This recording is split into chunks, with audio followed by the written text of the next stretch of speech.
کوروشان پادشاه جهان، به رزم اندرون همچو شیری ژیان. به مهر و عطوفت چنان مادرم، به عدل و عدالت ز گیتی سرم. یگانه پرستم اهوراییم، ز بدگونه های جهان آریم. به کردار و پندار نیکو منم، به جز حرف نیکو دمی کی زنم. ید پارسی شاه ایرانیم، نگر موتنم تا بدانی کیم.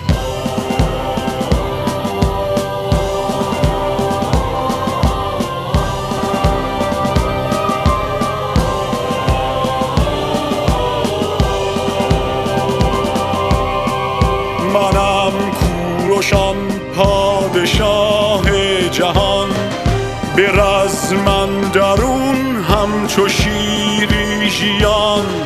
به مهر و عطوفت چنان مادرم، به عدل و عدالت ز گیتی سرم. یگانه پرستم اهوراییم، ز بدگونه های جهان آریم.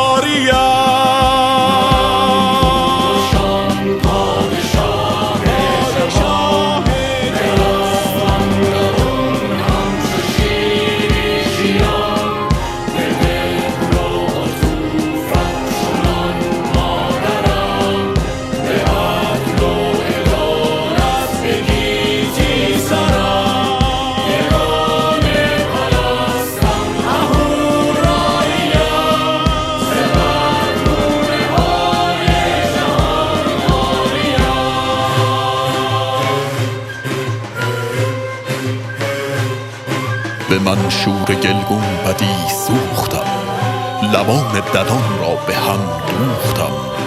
یگانه به ظلم جهان تاختم، ره بردگی را برانداختم. چو خاکم همان شد که میخواستم، چو گردی از این پهنه برخاستم.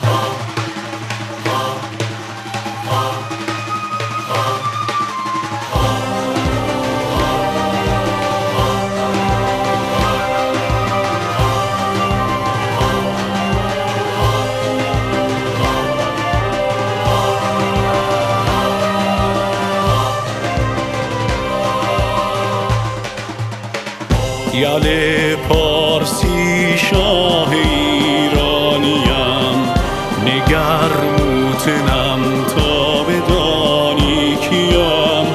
امانت سپردم به نیکان خود، همه